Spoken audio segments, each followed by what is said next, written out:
And blessed to be a part of your day. Kevin Miller in the morning here, KIDO Talk Radio, out to Houston, Texas. Michael Polera joins us, a Texas trial lawyer, also an author of The Spy Who Was Left Behind, Russia, the United States, and the True Story of the Betrayal and Assassination of a CIA Agent. Mr. Polera, thank you for joining us. Delighted to be here, Kevin. You know, it's interesting when you talk about your profession, you're a trial lawyer, you're out there without a net. Why write this book? It seems out of your wheelhouse, with all due respect. Well, the truth of the matter is I think it's a story that needs to be told. It's the story of the assassination and betrayal of an American hero and a government's failure to acknowledge that sacrifice. Our government and the Georgian government covered up the murder. They hung it on an innocent young man and then walked away from it. Well, I'm sorry, go ahead, sir. Were it not for the family of Freddie Woodruff insisting that the young man who was wrongfully convicted be freed from prison, the story would never have been told. Well, what is it like? Well, before I get to that, there's so many things when we think of the CIA, Russia, Georgia, and everything else in the early 90s. What did you learn from your research for this book, The Spy Who Was Left Behind? Well, it's more than research, Kevin. I lived this. I grew up with the Woodruff family. And so when I read about Freddie's death in the newspaper, I set about to get some information so that the family would have the comfort of facts to let them grieve.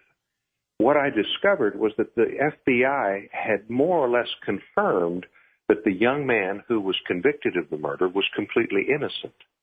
Made a trip over to Georgia to do a little bit more on-the-ground research, took it to the family, and the family's response was unexpected and humbling. They said, our tragedy has been visited on another family, and that's evil. And we need to do everything that we can to set this young man free. So they engaged me to go to Georgia, to become licensed in Georgia, and to do everything I could to get the young man out of prison.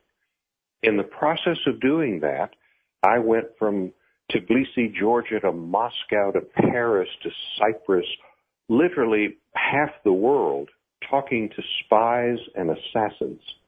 And ultimately, I was able to identify the killer, identify who hired the killer and why, and to reveal a spy inside the CIA that Freddie Woodruff had exposed, and the KGB was desperate to protect.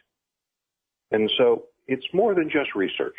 It's a mystery story. It's a legal thriller. It is a courtroom drama. It's a great yarn, and it's all entirely true. All right, Mr. Palermo, you've got us with the goosebumps already. What was it like to go to Russia, Georgia, a place that on the surface people say, well, you know, they have the same Western values, but entirely different, and interview professional assassins when most of us watch it in the movies? You did it face to face. Was there trepidation? Was there fear? Can you share that experience with us here on KIDO Talk Radio? Sure. It's a terrifying experience, particularly if you try to outsmart these people. I made the decision very early on that I would never keep a secret. If somebody asked me a question, I would tell them everything I knew about the subject.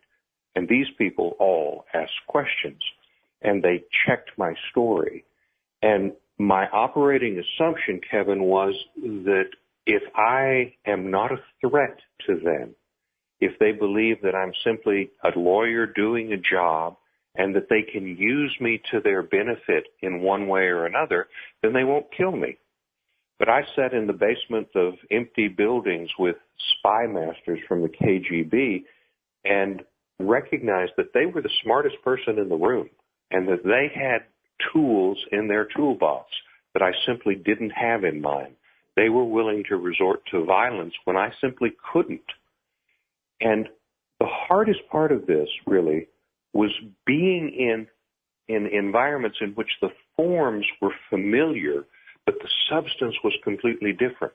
I would walk into a Georgian courtroom, and I would see a judge, and I would see a bench and a gavel and tables and chairs and people in suits, and I would think, I'm in a courtroom. But the truth of the matter was, I was in a political boiler room, and the judge would go through motions and then wait for the president to call and tell them what to do, how to rule, what to do with me. And it wasn't until I began to realize that I saw I needed to step outside of American values and use our freedoms in order to achieve justice. And those freedoms are the basic ones that we take for granted. The freedom of the press is what accomplished my mission, accomplished my goals. Using the ability of the press to inform and motivate the people changed everything. Michael Palermo joining us from Houston, Texas, talking about his new book, The Spy Who Was Left Behind. How different was it for you? I mean, you've done high-profile cases for years in U.S. courtrooms. Then you go to Georgia in the former Soviet Republic, and a lot of people don't understand the old Soviet Union and the way things worked and how judges were paid off and greased. And we're not talking movies. We're talking real life. You're again, you have a personal connection to it. Did you ever think, look, I love the Woodruff family, but I got to worry about myself and getting out of this alive? Well, at one point, I confronted one of the members of the conspiracy that killed Freddie Woodruff, and I did it in a way in which I was able to use Western cross-examination skills. Instead of being in a courtroom, I had him on live television. And in the process of being able to ask him a series of simple questions, I got him to admit that the murder was done by the Russians. The next day, he was fired from his job working for a Russian company. And he decided he would kill me. And a few weeks later, the FBI came and hustled me out of the country because they had discovered he was going to kill me. That opens your eyes and changes your appreciation of what you're doing. But the question then becomes, who am I? And am I willing to take risks to do what I believe is the right thing to do? And I think that that's not just an obligation. I think that's a privilege. I don't know how many people would actually do that today, Mr. Palermo. I hope more. I hope perhaps people will read the book and be inspired to do it. I'm not really connected well to modern culture, Kevin, and I see people engage in tweeting and liking, and I think of it as a desperately sad act in which they think they're doing something important, and they're simply not. I think we're full of despair believing that we don't have the power to change our world, and the truth of the matter is that as Americans, we have freedoms, opportunities, and advantages which allow us to do things that emperors could not do 100 years ago. Michael Palermo joining us, Kevin Miller in the morning here, KIDO Talk Radio. Let's get back to Mr. Woodruff. What type of agent was he, and why was he killed? Freddie was a CIA operations agent. He was a specialist in the Soviet Union and Russia. And after the breakup of the Soviet Union, you ended up with a whole bunch of new countries, all of which clamored to have CIA station chiefs. Freddie was the branch chief for Transcaucasia, which is the three countries of Georgia, Armenia, and Azerbaijan, and the acting station chief for Georgia. So he was sent there for the purpose of training Eduard Shevardnadze's personal protection force and for giving Eduard Shevardnadze his own small battalion-sized army. Wow. This did not go unnoticed in Moscow. Freddie was supervising Delta Force operators in Georgia as they trained the local militia that was going to be serving Eduard Shevardnadze.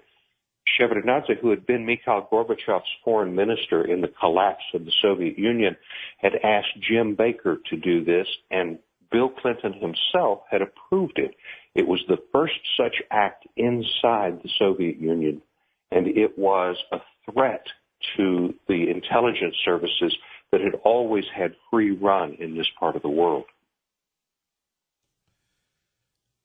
A very different world than the world we live in today. Was there a young Vladimir Putin around, or was he just again anonymous in this case? And this was during Yeltsin's, or was this during Gorbachev's time, sir? This was Yeltsin. Okay. This was 1993, and so Boris Yeltsin was inside the Soviet Union and as the leader.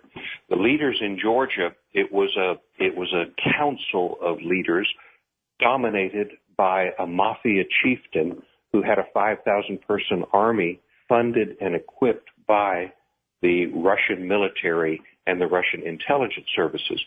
Vladimir Putin was over in Berlin at this time and then went from Berlin to St. Petersburg. There's a crossover in Russia between administrative services, police services, and the KGB. And at this point in his career, KGB officer Vladimir Putin was an assistant mayor. And when the mayor was accused of corruption, all of the subordinates to the mayor, except Vladimir Putin, did the thing which was completely normal in Russia, which was to point at the mayor and say, he's a corrupt man. I always knew he was corrupt. I simply couldn't prove it. I hope he gets his just deserts. But Mr. Putin did something unusual. He said, he's always been an honest man as far as I can see, and I'm going to wait to see whether or not he is in fact guilty. This turned heads in Moscow because Mr. Yeltsin was riding the tiger. He was the head of a completely corrupt government. He and his family had stolen everything that they could, and he couldn't get off the tiger because the minute he resigned from his office, he would be the target of the next leader. He called Vladimir Putin to him and he said, if I make you president, will you be loyal to me the way you were loyal to the mayor? And Putin said, sure, but I don't want to be president. I want to be an oligarch. Yeltsin laughed and said, you won't be an oligarch. You will be the oligarch. And there we have the story of Putin and Yeltsin. Back to Freddie Woodruff. So he was doing our government's work at the highest levels. What was our reaction? You know, your title of your book, sir, is, Mr. Pallaro, is the spy who was left behind. What was our reaction to Russia putting a hit on one of our CIA station chiefs, deputy station chiefs, doing the job that Bill Clinton directed him to do? What did we do? What the United States did was everything in its power to cover it up and make it go away as quickly as possible. DCI Jim Woolsey went and picked up the body, and he met with Edward Shevardnadze. And during the meeting, they talked for about 30 minutes. On the drive home, Shevardnadze was sitting with his head of security, and he kept murmuring to himself and his head, the man never mentioned the murder. Now, I interviewed many times both that security chief and Edward Shevardnadze, and both of them told me that the message they took from this meeting with DCI Woolsey was, we don't care how you do it, just make this go away. It won't interfere in our relationship. And so by the time I become involved, by the time I am trying to free the young man on whom all of this fell, the U.S. government is opposed to my actions and refuses to assist in attempting to do justice. They refuse to provide documents, they refuse to provide briefings, and they also refused the request of the Georgian government as to whether or not they should free someone who was so obviously innocent. According to the Americans, they were completely satisfied with the original processes, and they saw absolutely no reason to revisit the case. You, as a patriot, as an American, what was your reaction to that? I had mixed reactions. I'd like to say that, I was outraged. But on the one side, I was pragmatic enough to realize that the United States was trying to keep together a situation which was both chaotic and potentially explosive. And that Freddie Woodruff's death, had it pointed toward Moscow, could have unseated Yeltsin. Had it pointed toward Tbilisi and a cover-up, could have removed Eduard Shevardnadze, and we would have lost what little foothold we had in that world. But I believe that prisoners of war remain prisoners as long as the war goes on. But once the war is over, it's time for those people to go home. And I was disappointed that our government did not recognize the fact that Anzor Sharmaidze was a continuing victim of their pragmatism. And I wanted that my government should at least at some point recognize it was time for the prisoners to go home. It was time for them to be able to recoup their good names. In addition, it increased my respect for the Central Intelligence officers who operate around the world on our behalf. Unlike soldiers, unlike diplomats, these men and women know that they sacrifice not only their lives, but also potentially their reputations and the honor of their sacrifice, because when they die, we may or may not choose to acknowledge them. We may or may not choose to recognize their sacrifice. We may not say, he died a heroic death fighting an implacable enemy. Instead, we would say, oh, he was killed by a drunk on the side of the road. Why? Because it is convenient and necessary to us at the moment. And one of the things that I hope to accomplish in telling this story is to give Freddie Woodruff the honor that he is due as a man who discovered the worst mole inside the CIA in the history of the agency.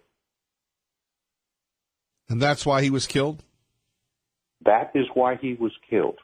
Now, the tragedy of it is that the CIA had already identified that mole. They had already told Mr. Clinton the mole's name. They had already opened criminal proceedings against him. They were already following him 24 hours a day. But people inside the agency and the Bureau made the decision to let him run free in hopes that he might lead them to other information. That decision led him to Freddie Woodruff, because they were put together because this man was operating a anti-narcotics task force that involved the Georgian region. And he was going to open a new office in that region. And Freddie Woodruff spent time with him, and immediately after that, the man sent up a flare to Moscow saying, I've compromised myself, I've compromised operational security. The KGB, knowing CIA culture, knew that they had a window of opportunity before Freddie cycled back to CIA. They knew that this kind of information is never put in writing and never spoken of over a telephone line. You wait until you are face to face with your boss, and then you tell him. Knowing that fact, they waited and killed Freddie just before he returned to the States. Amazing. Mr. Pallaro, we appreciate it. We'd love to have you back. We urge everyone to go get the book, The Spy Who Was Left Behind, Russia, the United States, and the True Story of the Betrayal and Assassination of a CIA Agent. Thank you, sir, and thank you for sharing this compelling story with us, a real story here this morning. It's a real story, and if your listeners like mysteries or legal dramas or history, this would make a great Christmas present. All right, sir. Good luck in the courtroom.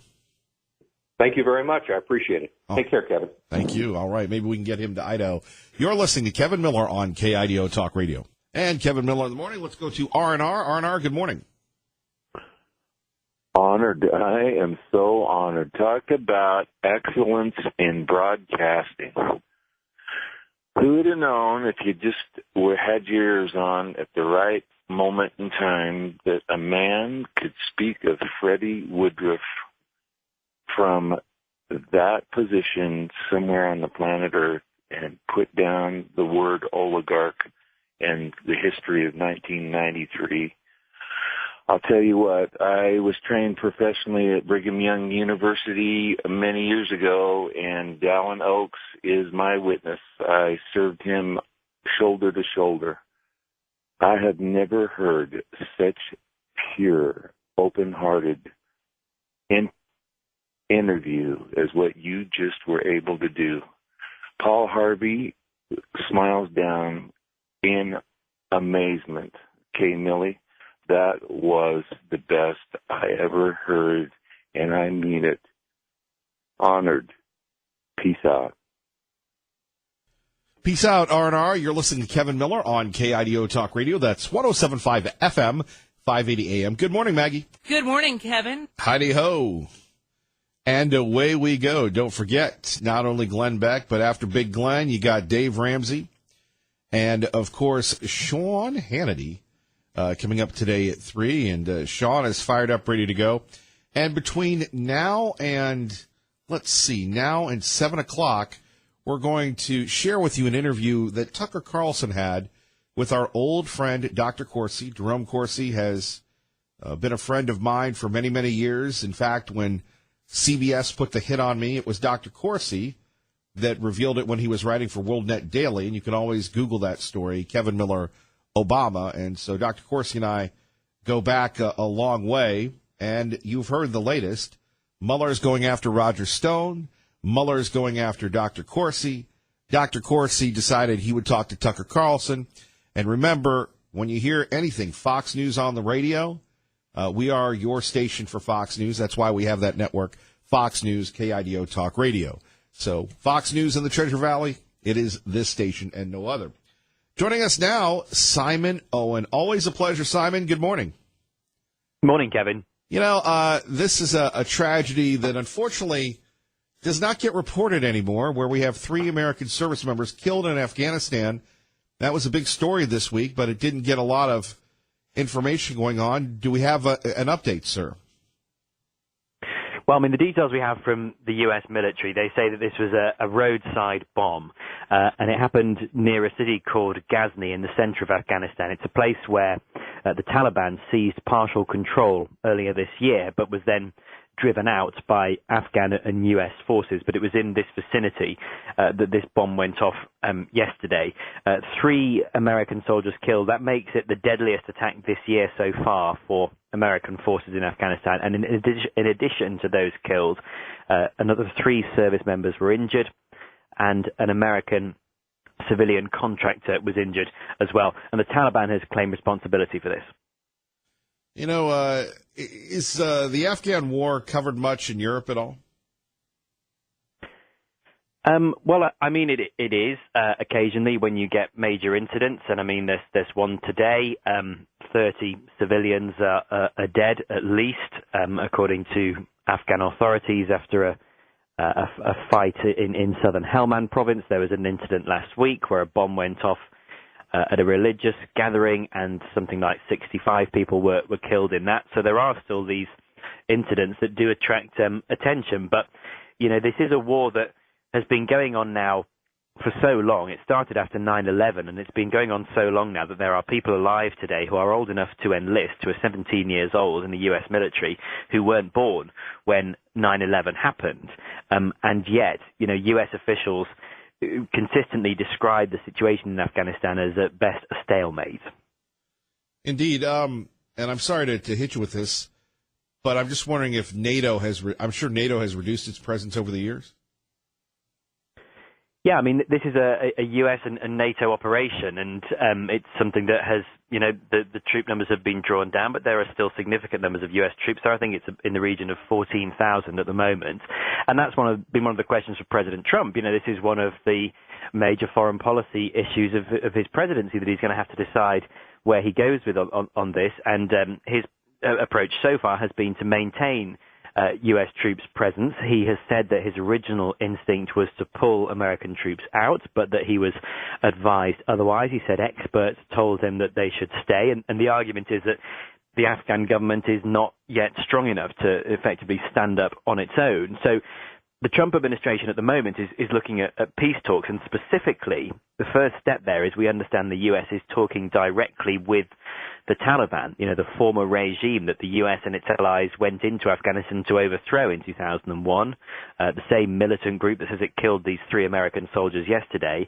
There have been, we think, at least 2 rounds of U.S. Taliban talks in recent months, and the aim there is to get the Taliban to come to the table for broader peace talks with the Afghan government, because at the moment the Taliban refuses to accept or recognize that administration, and you can't have a peace deal until the main militant group in Afghanistan is on board with that. So President Trump said last week that the U.S. is in very strong negotiations, and we believe he was referring to the Taliban talks there. The U.S. officials tend not to confirm that they're taking place. But the president also said on whether those talks are going to succeed, he said probably they're not. Simon, we always appreciate you, and thank you for your insights, sir. Thanks, Kevin. Thank you. Coming up next, we'll take a look at Ivanka Trump's visit to the Treasure Valley, to Wilder. By the way, Jeff Dillon, we've reached out to him. Hopefully we can get him on in the next couple days. The local media was given the Heisman by the White House. No surprise there. One paper, because they really don't give us recognition, we won't reciprocate. Okay, it's the Idaho Statesman. Let's not be petty, Kevin Miller. You're right. The Statesman detailed that the White House said you can come in, take pictures, but you can't talk. I defend that policy. I think it's a good one. When you had Donald Jr. come to town, all these folks wanted to do was get their demo tape for 60 minutes. It wasn't like real questions of why people were here. It was to try and engage in the gotcha questions. So we will review Ivanka's Trump trip to the Treasure Valley, which, again, first we talked to Eric. Now Ivanka comes to town. Hopefully, not hopefully, we're going to get the president here, and that's because of you, and we so appreciate it. But I want to share with you Dr. Corsi going toe-to-toe with Tucker Carlson, because, again, you're not going to hear this anywhere else, and we do have some time here this morning. So remember, Dr. Corsi all of a sudden is being squeezed by Robert Mueller, is being squeezed to flip on the president, and you're going to have people making things up about Dr. Corsi. But Dr. Corsi had a chance to catch up with our friend Tucker Carlson, and let's hear what he had to say on 107.5 FM and 580 AM KIDO Talk Radio. Tonight, Mr. Corsi, thank you very much for coming on. My pleasure, Tucker. Thank you. So before, and you're not under oath, and so our viewers will have to assess the accuracy of what you say. But before we get to your interaction with the Mueller investigation, just the basics. Have you ever had contact with Julian Assange? No, I've never met Julian Assange. I've never spoken with him. I've never emailed him. I've had no contact with Julian Assange whatsoever. Have you ever had contact with Russian intelligence or knowingly subverted the interests of your own country? Absolutely not. I've been a loyal American. I have no contacts with Russian intelligence. I have no business interests in Russia. I have nothing to do with Russia. I've never been to Russia. So tell me if I summarized what happened to you accurately. The special counsel's office gets a hold of your personal computer and your phone. They've got all the records, all the data, and they start asking you about things they already know. And they ask you, have you ever tried to broker a meeting with Assange? You don't remember forwarding this email. They come back and say, bingo, you just committed a felony. Is that what happened? It's even worse. First of all, I gave my computers to special counsel. I gave them my cell phone. I gave them all my email accounts. I gave them everything they wanted, my Twitter accounts. I signed permission and handed all this over. Now, the first day when I was interviewed, I didn't remember that email. Now, the special counsel came in and blew up, and they actually sent me home and gave me an opportunity to review the emails. When I came back, I amended the testimony to say that I now remember the email. And the special counsel was happy with that until I couldn't give them what they wanted, which was a connection that I had with Assange that they assumed I had, which I didn't have. Now, by the way, you're listening to 107.5 FM, 580 AM, KIDO Talk Radio.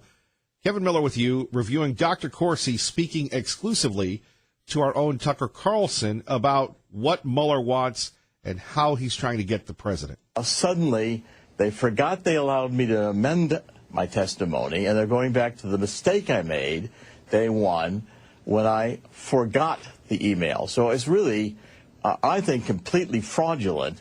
The charge that they were trying to get me to plead to, and I refused to plead to a lie. Well, but I'm a little confused here. So they have, is there anything that you withheld from them? You say you gave them access to all of your communication. So if you'd had direct contact with Julian Assange or with someone else who had had contact with Assange, they would already know that, wouldn't they? I would think so. I mean, I gave them everything voluntarily. I had a time machine on that computer, which recorded everything precisely and kept it in the time machine back through 2015. The computer broke in 2018, but I kept it. I voluntarily gave them the 17-inch Apple laptop and the time machine. I gave them my cell phone. I signed over permission for all of my emails, gave them the usernames and passwords. I allowed them to see my Twitter. I even helped Quantico download my Twitter and my Google accounts. I signed over Verizon accounts. Everything they wanted, I had nothing to hide. I gave them to them immediately. And for having forgotten on day one, because I hadn't reviewed the emails, this particular email about Ted Malloch, I'm now being charged with willfully and knowingly giving false information, which is nonsense. I never willingly and falsely gave false information. I intended always to tell the truth. My memory was not perfect. Right. So, and let me just say that if you deleted emails, presumably the special counsel would have the ability to retrieve those emails. So they would know, I think, what your communications were. I've read accounts in the press. I read one in the Washington Monthly, a liberal magazine, saying that you deserve to go to prison because you've expressed views that they don't like.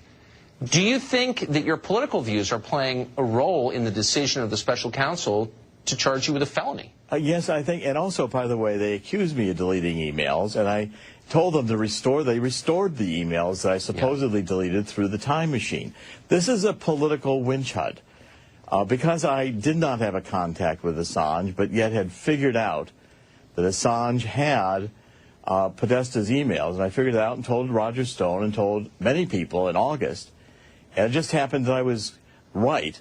Well, the prosecutor said, Dr. Corsi, we're not going to believe that on your 25th wedding anniversary to Italy with your wife and family, you had divine inspiration, and God told you Podesta had Assange's emails. Well, I said, I don't know if you want to put it that crassly, but I did figure it out, and I connect the dots, and this time I happen to be right. You just won't believe that I figured it out. There we have the truth from Dr. Corsi. And we'll get your reaction to this in a minute. Mueller and his witch hunt after the president on KIDO Talk Radio. So quickly, because I can't resist asking, because I think the human cost is worth knowing about, what does this cost you? Oh, it's going to be, just to get started, $200,000. I mean, it bankrupts you very quickly. And the special prosecutors blow you up. They do this, what I call perjury trap. It's really, they ask you a question. They have material they won't show you. You've forgotten about it. They say, you just lied because this email you forgot about in 2016 proves your current memory is wrong. I mean, it's a memory test. It's disgusting. And then they accuse you of lying. It's completely rigged, and it's politically driven by Clinton operatives who have an agenda. And if you can't give them, Roger's right, if you can't give them what they're looking for to fill their narrative, they blow you up and charge you with a crime. There we have it, Dr. Corsi with our own Tucker Carlson on 107.5 FM, 580 AM. Coming up next, we'll get your reaction. Kevin Miller, KIDO Talk Radio. KIDO Talk Radio time is 6:51. How you doing? Thank you for joining us. Joined now by Tom Munns, TomMunns.com on KIDO Talk Radio. Good morning, sir. Good morning, Kevin. Hey, the last 3 days, I was thinking about it, and we were talking about Brexit, and we were talking about the caravan, and yesterday you were talking about General Motors, and this morning you're talking about NATO, and I think I couldn't help but make the connection about how these are all global movements, and this is all about the move for international socialism, the depletion of the nation's wealth through taxpayer bailouts and incentivized businesses, and with the businesses going overseas. It's actually part of Agenda 21 and zero economic growth. It partakes in the free trade agreements that are sovereignty abolishing, and it aids in the undermining of American national security, making other nations, perhaps our enemies, stronger than ourselves, making us weak. The other thing that people don't mention is the fact that these businesses, I wonder if they feel more comfortable being under the Chinese Communist Party control than they would rather be under environmental and environmental regulations and increased taxes in the United States. So these are all part of a global agenda. These are things that people need to be paying attention to if they want to understand a little bit more about what's going on with Assange and this Jerome Corsi issue. It's kind of amazing to me that they do whatever they can to be able to cover their tracks for people that are merely just trying to expose the deep state. You know, Jerome Corsi's been on a variety of alternative media sources exposing the deep state, and somehow you can see how he is discredited because he's, you know, have you talked to Assange? Have you been involved in Russian collusion? Like they're both a bad thing. And what I mean by that but here's how, and Tom, you know this. This is how the media paints a picture. You know, you have this story about Ivanka Trump with the emails. Well, she did the same thing Hillary Clinton did. No, she didn't. She wasn't a member of the White House team. She used a private email. They're still on the White House server. They haven't been destroyed. They're the folks there can get access to them. She didn't destroy a server, break up phones with hammers. But the press has an agenda, as you've pointed out. And she's also not a member of the Council on Foreign Relations that gives accolades to George Soros for being a huge, important part of American politics. So, I mean, there you have it. I mean, it's all there for the average American to see, and I just wish that more of us would start paying attention and putting the pieces together. So, as always, I just appreciate you allowing me to be the mouthpiece. That is your Christmas wish. Yes, it is, man. Thank you so much. Have a good day. Thank you, Tom. Appreciate it. Always love it when Tom calls in to give us his take, and you can do that now as well at 580-5436, 580-KIDO. Let's get to traffic and weather together. All right, Larry, thank you very much. Now, earlier, Dr. Corsi was referencing an interview here on KIDO Talk Radio that Roger Stone did, and here's Roger Stone saying what really Robert Mueller is up to. This is really simple. It shows what happens when you hotbox a 72-year-old man for 40 hours, as the Mueller interrogators did. Quite clearly, I made it very clear that on August 21st, I posted a tweet that said, "The Podesta's time in the barrel will come." I meant that public scrutiny of the Podesta's Russian business interests, as I had been briefed about by Jerry Corsi, would be in the media. Now Jerry Corsi has been browbeat into claiming that that was some kind of a cover story. And because I was taking heat for that tweet. But that's not even logical, Laura, because my tweet wasn't controversial until 6 weeks later when Julian Assange published John Podesta's emails. So I had no advance notice that his emails would be stolen or that they would be published. And then the secondary claim that I knew about the Billy Bush NBC tape in advance, and that I asked Jerry Corsi to contact Julian Assange to ask Assange to move up or move back his data dump to distract attention from that. That's a fairy tale. That's just whole cloth. I learned about it at 4 o'clock in the afternoon, like every other American. I was actually on the street in Manhattan. And so, Roger, look, there was no. It's sad that he's been pressured this way. Roger, to bear false witness against There's him. no text evidence or email evidence regarding the Billy Bush claim, and nothing definitive about the other claim about advanced knowledge. There's just one email from you to Corsi from July 25th of 2016. We'll just put it up on the screen. Then this is from the draft court papers. Get to, I guess, Assange at the Ecuadorian embassy in London and get the pending WikiLeaks emails. That's what you've referenced several times. And just once again, why doesn't that look bad? Well, there's an important backstory, because hours before that, I was forwarded an email by James Rosen of Fox that had been sent to me by Charles Ortel, one of the very best researchers and investigators in the country. And Rosen had gotten a tip that the disclosures were going to be about the Clinton Foundation. Like every politico, like every political reporter in America, I was curious about what Assange had. The bottom line of this, Laura, is very clear.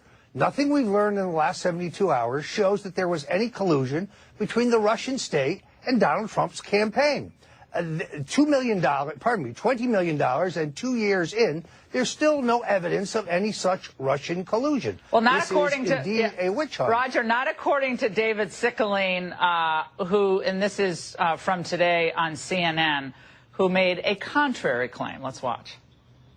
Well, I think, again, this is more evidence of an ongoing conspiracy or collusion between high-ranking Trump campaign officials and WikiLeaks. And the controversy continues.